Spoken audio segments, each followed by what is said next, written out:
Hello दोस्तों, स्वागत है आपका एक नई वीडियो में। आज का हमारा विषय है भारत पाकिस्तान युद्ध 1971।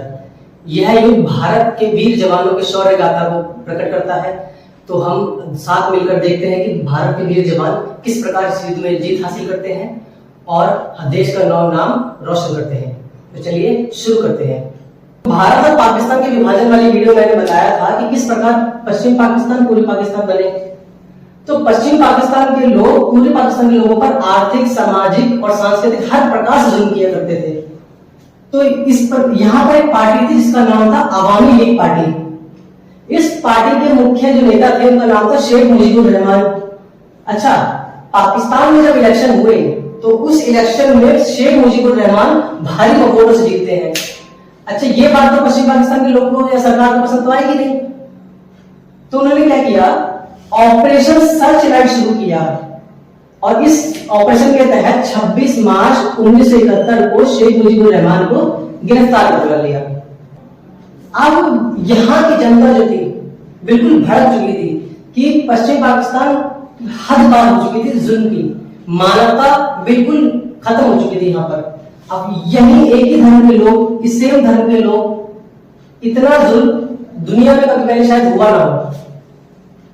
तो इससे बचने के लिए एक मुक्ति वाहिनी नाम की संस्था बनती है जो पश्चिम पाकिस्तान के जुल्मों से लड़ाई के लिए तैयार होती है। तो ये गोरिल्ला वॉर में बहुत ज्यादा माहिर थी। अच्छा, यहां से सेना भेजी जाती है पूरे पाकिस्तान में। सोचो, यहां के लोग इन्हीं के भाई बंधु हैं।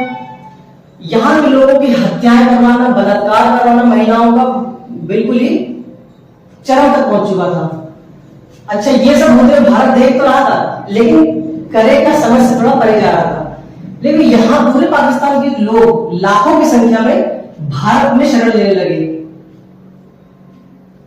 अब भारत में असम, त्रिपुरा, मेघालय में जाकर अधिक संख्या में बसने लगे और मानवीय संकट भारत के सामने खड़ा हो गया कि अब क्या किया जाए।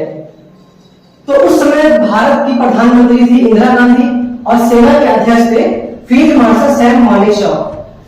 तो ये फैसले पर पहुंचते हैं कि अब पश्चिम पाकिस्तान से पूरे पाकिस्तान को आजाद करवाना ही होगा, क्योंकि इससे भारत को भी खतरा था कि भारी संख्या में लोग यहाँ पर शरण ले रहे थे। तो इसमें भारत ने थल सेना, नौसेना, वायु सेना का जबरदस्त इस्तेमाल किया और शौर्य का एक नया अध्याय लिखा। तो इसमें भारत ने फिर मुक्ति वाहिनी का पूर्ण रूप से समर्थन किया। इस मुक्ति वाहिनी के समर्थन के साथ भारत ने अपनी सेनाएं पूरे पाकिस्तान में भेजना शुरू किया। अच्छा, ये जब सब हुआ सर्दियों के महीने में, क्योंकि बारिश के महीनों में अक्सर यहाँ पे बाढ़ का खतरा बना रहता है। तो उसमें भारत के सिपाहियों के लिए युद्ध लड़ना काफी मुश्किल हो जाता। इसलिए सैम मानेकशॉ ने इस सर्दियों का वक्त चुना और इस युद्ध में शामिल हुए। अच्छा, उस समय पाकिस्तान के राष्ट्रपति और सेना के अध्यक्ष याह्या खान थे जो पाकिस्तान में नेतृत्व कर रहे थे। और मैंने आपको बताया कि किस प्रकार भारत ने काफी सारी सेना की टुकड़ियों को पूरे पाकिस्तान में भेजा युद्ध के लिए। तो यहां पर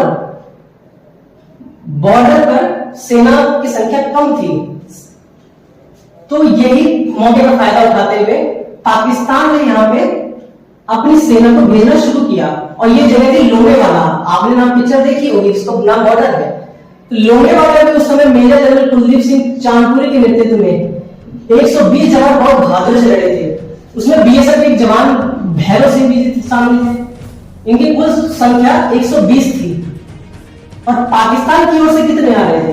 पाकिस्तान की ओर से करीब 2000 से लेकर 3000 के बीच में सिपाहियों की संख्या थी, लेकिन टैंक रेजिमेंट के साथ आए थे। अच्छा, इसमें एक चमत्कारी मंदिर की बात आती है कि यहाँ के लोंगेवाला में सीमा पर एक मंदिर है, तनौट माता का मंदिर। यह मंदिर चमत्कारी माना जाता है क्योंकि 1965-1971 के युद्ध में इस मंदिर पर बहुत सारी बमबारी हुई थी। करीब 3000 बमों को गिराया गया था। लेकिन भगवान भी हमेशा बहादुरों का साथ देते हैं, यहां पर एक भी बम फटा ही नहीं। ठीक है। अच्छा, इस युद्ध में पाकिस्तान की मदद कौन कर रहा था? इस युद्ध में पाकिस्तान की मदद अमेरिका कर रहा था। फाइटर जेट से, हथियारों से, हर प्रकार से पाकिस्तान को पूरी मदद कर रहा था अमेरिका। अब एक युद्ध तो यहाँ पे चल लोनावाला में, दूसरा युद्ध हिंद महासागर में भी चल रहा था। भारतीय सेना ने 3 मोर्चों पर युद्ध लड़ा था। एक तो पूर्वी पाकिस्तान में, एक पश्चिमी पाकिस्तान जिसे लोनावाला में बताया दिया मैंने आपको, और एक हिंद महासागर। हिंद महासागर में क्या हुआ कि अमेरिका ने 1971 में 7वां बेड़ा अपना भेज दिया भारत को बर्बाद करने के लिए। उसमें परमाणु शक्ति वाले बम भी थे, ठीक है। उसका यह कहना था कि भारत जो पाकिस्तान पर कार्रवाई कर रहा है इसको अभी पूर्णतः रोक दे, नहीं तो अंजाम बुरा होगा। लेकिन आज उस समय हमारे भारत पे आईएनएस विक्रांत, जिसको सब परिचित नाम है, आईएनएस विक्रांत पूरे पाकिस्तान में ताबड़तोड़ तबाही मचाए हुए थे, ठीक। अब हिंद महासागर में अमेरिका ने 7वां बेड़ा भेजा। 7वां बेड़ा भेजा तो अमेरिका को लगा कि वो भारत जो है अब युद्ध को रोक देगा और पाकिस्तान फिर से अपने करतूतों पर काम करता रहेगा। लेकिन ऐसा हुआ नहीं, क्योंकि आपको पता है, हमको पता है कि भारत का सबसे सच्चा मित्र जो रशिया है। अच्छा, रशिया उस समय यूएसएसआर था जो 15 देशों से मिलकर एक संगठन था, ठीक है। तो रशिया ने हमारी मदद किया उस समय पर। रशिया ने अमेरिका से ज्यादा बड़ा बेड़ा, जिसमें परमाणु संपन्न नौसेना पूरी की पूरी हमारी मदद के लिए हिंद महासागर की ओर चल देती है। कई महीनों तक अमेरिका के बेड़ा और रशिया का बेड़ा दोनों आमने सामने खड़े रहते हैं। अमेरिका का कहना था कि भारत पाकिस्तान से चल रहे युद्ध को तत्कालिक रूप से रोक दे। रशिया कहना था कि जो भारत कर रहा है वो बिल्कुल सही है, मानवता के लिए ये जो काम किया जा रहा है, और भारत में कुछ आर्थिक संकट भी था कि शरणार्थी वाला, तो उससे के लिए भारत जो कर रहा है बिल्कुल सही है। तो रशिया हमारी मदद के लिए आया, उसका एहसान आज भी माना जाता है देश में, और भारत आज भी रशिया का सबसे पक्का दोस्त है, ठीक।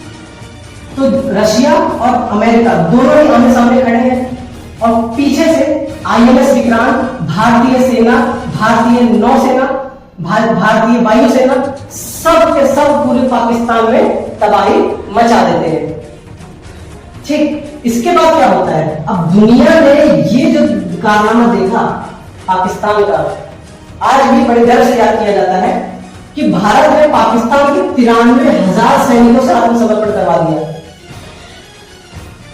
93,000 सैनिकों के हथियार डलवा दिए, और पाकिस्तान का आत्मसमर्पण इतनी बड़ी संख्या में दुनिया ने पहली बार देखा।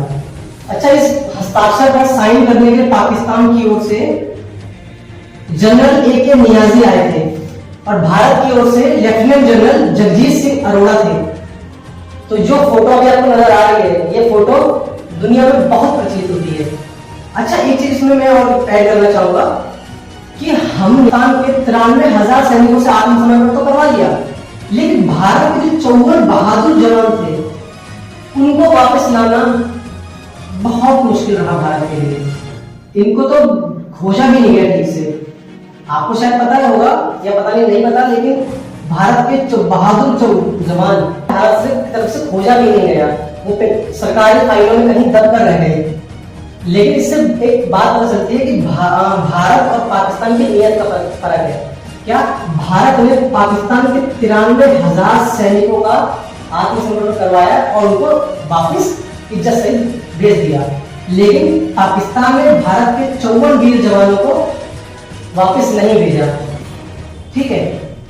इससे पाकिस्तान की नीयत का पता चलता है, और कहते हैं ना, नियत जो आप तय करते हैं और नियति जो वो तय करता है।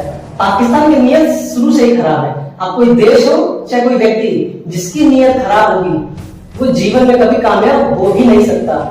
तो उसका एग्जांपल आप यहाँ पे देख ही सकते हैं कि पाकिस्तान किस तरीके से नियत इसकी खराब है, और शुरू से ही, और आज इसकी क्या हालत है आप देख ही रहे हैं। तो इस प्रकार भारत पाकिस्तान युद्ध 1971 में बांग्लादेश का जन्म होता है। तो बांग्लादेश में किस प्रकार हिंदुओं के साथ अत्याचार हो रहा है, और वहां पर रह रहे भारतीयों का भारी संख्या में पलायन हुआ और उनकी हत्याएं की गई। और वहां पे मंदिरों को भी बहुत भारी संख्या में तोड़ा जाता है। तो आपको इस विषय पर जानकारी कैसी लगी? उम्मीद करता हूं आपको ये वीडियो पसंद आएगी।